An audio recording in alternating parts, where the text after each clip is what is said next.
आप सबको मेरी तरफ से जय मसीह की। आज हम पवित्र बाइबल में से पैदाइश की किताब जो कि पहली किताब है उसका पहला अध्याय और उसकी 27वीं आयत में देखेंगे। उस 27वीं आयत का पहला भाग, वहां पर लिखा है कि परमेश्वर ने इंसान को अपनी सूरत पर बनाया।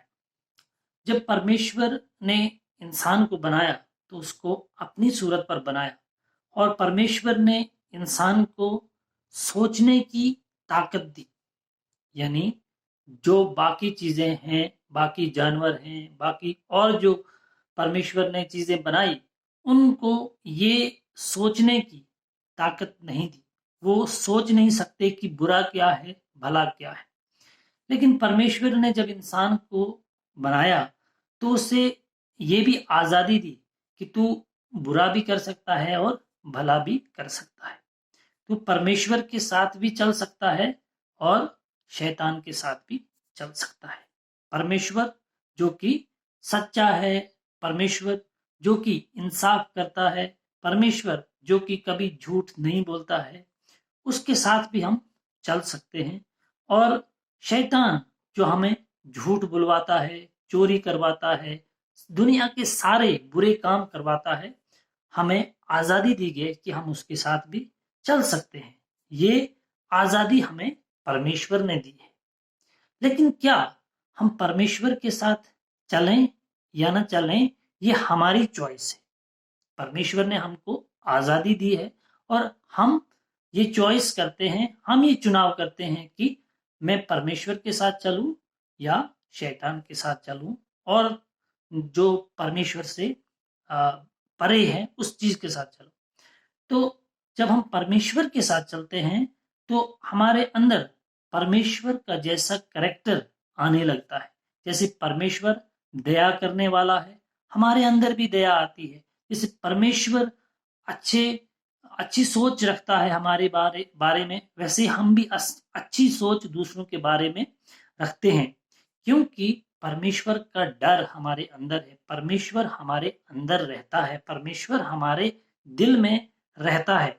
ये कोई किसी इंसान की बढ़ाई नहीं है, लेकिन ये परमेश्वर जिसके अंदर रहता है उसके अंदर से परमेश्वर का कैरेक्टर आता है।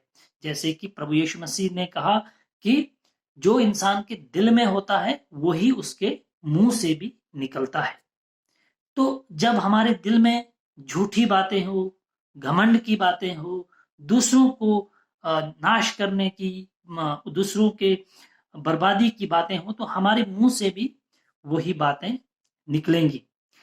अगर परमेश्वर हमारे अंदर है तो हमारा कैरेक्टर भी परमेश्वर का जैसा हो जाता है और परमेश्वर हमसे खुश होता है। ये जो आजादी है ये परमेश्वर ने हमको दी। दूसरी बात, परमेश्वर ने हमें जिस देश में पैदा किया है, जिस जगह पर पैदा किया है, हमें उस देश का, उस जगह का जो कानून होता है उसको भी फॉलो करना, उसको भी हमने अपने आप जीवन में लागू करना जरूरी होता है। क्योंकि अगर हम किसी देश में रहते हैं जहां पर हमारा जन्म हुआ, उसके कानून के खिलाफ चलते हैं, तो परमेश्वर का वचन, पवित्र शास्त्र बाइबल हमें बिल्कुल भी इजाजत नहीं देती है। बल्कि परमेश्वर का वचन, पवित्र बाइबल हमें सिखाती है कि तुम अपने देश के लिए प्रार्थना करो। तुम अपने जो सियासती लीडर हैं, जो सियासती रहनुमा हैं, उनके लिए भी प्रार्थना करो, अपने देश के लिए प्रार्थना करो, अपने लोगों के लिए प्रार्थना करो। तो हमें परमेश्वर के साथ चलने के लिए चॉइस दी गई है। और इसी तरह हम जब हिंदुस्तान में रहते हैं तो हिंदुस्तान का कानून जो है वो भी हमें आजादी देता है कि आप किसी भी धार्मिक किताब को पढ़ सकते हैं। आप किसी भी तरह से, जिस तरह आपको अच्छा लगे, परमेश्वर को आप मान सकते हैं और आपके खिलाफ कोई भी जो है वो कुछ नहीं कर सकता, क्योंकि कानून बना हुआ है। तो परमेश्वर का कानून भी हमारे लिए जो बना है वो क्या है कि तुम्हें आजादी है।